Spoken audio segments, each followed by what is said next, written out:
तेरा अभिमान गल जाएगा।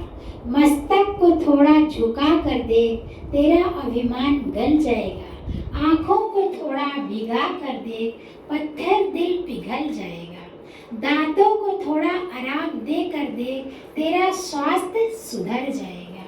वाणी पर थोड़ा लगाम लगा कर देख, कलेश का कारवा गुजर जाएगा। इच्छाओं को थोड़ा घटा कर देख, खुशियों का संसार नजर आएगा। पहले देखिए, एक वाणी होती है, एक जबान, एक बातें होती है, एक वचन होता है जो दिल में उतर जाता है। एक वचन होता है जो दिल से उतर जाता है। दिल और मैं और से में का फर्क है नहीं।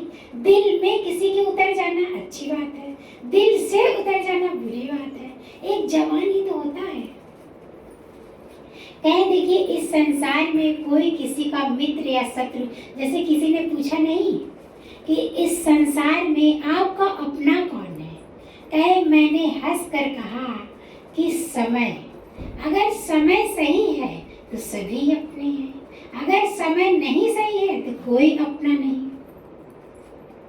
कहे, वक्त नूर को बेनूर बना देता है, वक्त फकीर को हुजूर बना देता है। वक्त की कद्र कर ऐ बंदे, वक्त कोयले को कोहिनूर बना देता है। इस संसार में, इस जगत में कोई किसी का मित्र या शत्रु बनकर नहीं आता। उसका स्वभाव, वाणी, वचन ही लोगों के मित्र या शत्रु बना देते हैं। जैसे द्रौपदी देखिए, जब तिलस्मी महल बना था, द्रौपदी ने कितना कड़वी जबान बोला, टान कसा। जब देखिए वहाँ तिलस्मी महल था, जहाँ नीचे पानी बह रहा है वहाँ जमीन है। अब जब जमीन है तो वो जाने लगा तो अपनी धोती को उठाकर चलने लगा। द्रौपदी वहाँ से देख रही थी ऊपर मचान से, और फिर उसके बाद जहाँ पानी था वहाँ जैसे लगता था कालीन बिछा है। अब सोचा कि ये कालीन बिछा है, कैसे उसने पैर डाला और घप से गिर गया। तो द्रौपदी ने अपने वचन में क्या बोला, अंधे का पुत्र अंधा। एक वचन ही तो बोला था, लेकिन कैसे महाभारत हो गया।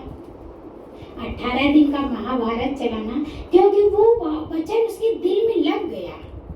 कैसे उसको भी बदला लेने के मारे, कैसे उसको भी वस्त्र चीर हरण करने लगा, कैसे परमात्मा ने बचाया। एक वचन ही तो था।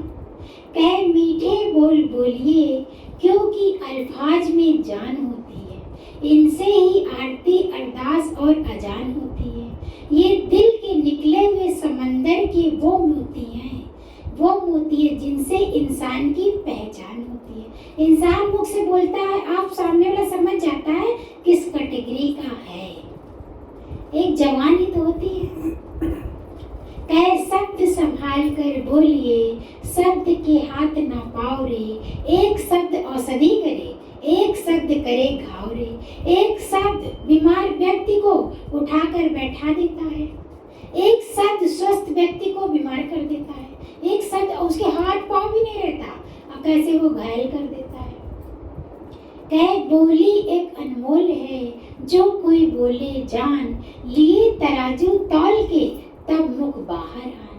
कहे, आप पर 32 दांत है, आप 32 बार सोचिए। नहीं सोच सकते कम से कम 2 बार तो सोचिए, हम किसको कहाँ बोल रहे हैं, किसको कहाँ लगेगा। कहे, ये वचन, ये वाणी का घाव इतना गहरा होता है कि मनुष्य जब तक जीवित रहता है तब तक वो घाव बना रहता है। कहे, तलवार की घाव भर जाएगा, लेकिन ये वचनों का घाव नहीं भरता। ये जब तक जीवन रहता है तब तक, जब बातें आती है दिल में कैसे ठेस पहुंचाती है, टीस उठती है। जो चीज हमें अच्छा लग रहा है उसको हम बांटने पे लग जाए। हम क्यों ना सबसे प्यार करें। हम देखें कौन सा बीज बो रहे हैं, प्रेम का कि नफरत का, ईर्ष्या का कि द्वेष का कि जलन का, कि सहायता का, मदद का। अगर हम अच्छे बीज बो रहे हैं तो हमारा जीवन सार्थक है, जीवन हमारा बन रहा है। अगर हम गलत बो रहे हैं तो 84 लाख योनि में भटकेंगे, भटक कर कैसे लटक जाएंगे। तो इसलिए सबको जो आपको अच्छा लग रहा है उसको बांटने में लग जाओ। कहे बाटन वाले को लगे मेहंदी का रंग। जब व्यक्ति मेहंदी लगाता है तो उसके भी हाथ में लग जाता है, लगाना नहीं पड़ता। तो उसी तरह जब आप बांटोगे, किसी को प्यार करोगे तो भी तो भर भर के प्यार देगा ना आपको। कहे देखिए, रास्ते चलते व्यक्ति को आप मुस्कुरा कर बस देख लीजिए, एक थाल मोतियों को आपने दान कर दिया। किसी के हृदय में, किसी के होठों पे मुस्कान ला दीजिए, समझ लीजिए आपने बहुत अच्छा कार्य किया। आपकी वजह से कोई मुस्कुरा दिया, आपका जीवन सार्थक है। गुरु जी निस दिन यही बता रहे हैं कि सबके हृदय में ठंडक पहुंचाओ, सबको मुस्कान दो। कोई कहता नहीं मेरे पास कुछ है ही नहीं तो क्या दे, मुस्कुराहट तो है ना, एक मुस्कुराहट दे दीजिए, अगला व्यक्ति आपके वजह से मुस्कुराने लगेगा। तो देना क्या है? प्रेम देना है, ममता देना है, मदद करना है, सबकी सहायता करनी, अपना आप समान। मेरा ही तो स्वरूप है, परमात्मा की शक्ति उसके अंदर ही विराजमान है, परमात्मा की शक्ति मेरे अंदर ही विराजमान है, मेरा ही तो स्वरूप है। जैसे अपने हाथ में हम कील गाड़ते हैं, चोट लग जाता है, तो क्या ये वाला हाथ इसको मारने लगता है क्या? कुछ काटता है, दवा लगाता है, मरहम लगाता है ना। इसी प्रकार वो भी तो परमात्मा का हाथ है, हम भी परमात्मा के हाथ हैं। एक को दुख पहुंचे, दूसरा संभाल ले, यही है असली पूजा। क्या इंसान की बनाई हुई मूर्तियां को दुनिया पूजा करता है, क्या परमात्मा की बनाई मूर्तियां हम सब हैं, आपस में क्या प्रेम कर पाते हैं? अगर आप प्रेम कर रहे हैं, समझिए सबसे बड़ी पूजा कर रहे हैं। इंसान इंसान से प्रेम करे, यही असली पूजा है। भगवान ये नहीं कहते तो हमको ये चढ़ाओ वो चढ़ाओ, ये नहीं, बस उनकी बनाई मूर्तियों से प्यार करें। कहे नहीं कि एक मूर्तिकार क्या कहता है, हे प्रभु तू भी कलाकार है, मैं भी एक कलाकार हूँ। मैंने तुझ जैसे असंख्य पुतले बनाकर इस धरती पर बेचे हैं, तूने मुझ जैसे असंख्य पुतले बनाकर इस धरती पर भेजे हैं। पर दुख उस समय होता है, तकलीफ उस समय होती है कि तेरी बनाई हुई मूर्तियाँ आपस में लड़ती हैं, ईर्ष्या द्वेष जलन करती हैं, और मेरी बनाई हुई मूर्तियों को लोग नमन करते हैं, उनका जीवन बनता है। तो वो मूर्ति की आप करो चाहे ना करो, वो तो इंसानों ने बनाया है, लेकिन जो परमात्मा की मूर्ति हम सब हैं, हम सब एक दूसरे से प्रेम करें, तब भगवान खुश होते हैं। हम किसी से ईर्ष्या करें, द्वेष जलन करें, बाल बराबर भी अगर आपके अंदर विषय विकार है तो आप परमात्मा से कोसों दूर हैं।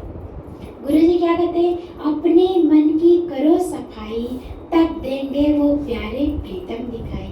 हृदय रूपी मकान को साफ करना है। ये कैसे साफ होगा? गुरु के वचनों से, गुरु के वाणी से जो चलता है, इसी से धीरे धीरे बैठते बैठते सब साफ हो जाएगा। जैसे एक छोटा बच्चा रहता है, कब बड़ा हो जाता है माँ बाप नहीं जान पाते ना, इसी तरह हम सब ज्ञान में बैठते बैठते कब बड़े हो जाते हैं हमें नहीं एहसास होता। लेकिन जब विपरीत परिस्थिति आती है, कोई भारी मुसीबत आती है, आपको भासता नहीं, लगता है ये भी गुजर जाएगा। आपके अंदर वो दुख नहीं पहुंचा पाता, तो समझिए आपकी स्थिति बन रही है, हम सबकी भी बनती है। गुरु जी कहते हैं ये अंत तक दुख तो आएगा, आप जड़ नहीं हो, जीव हो। कोई अभी जड़ को मारोगे तो कहाँ रोएगा गाएगा क्या? नहीं ना। लेकिन आप जीव हो, बातें तो आती है, लेकिन एक क्षण के लिए लगे और हट जाए तो समझिए आप ज्ञान में आगे बढ़ रहे हैं, आपको ज्ञान लग रहा है। अगर ऐसी स्थिति है तो हम सब अपने आप को बहुत भाग्यशाली समझे कि गुरु की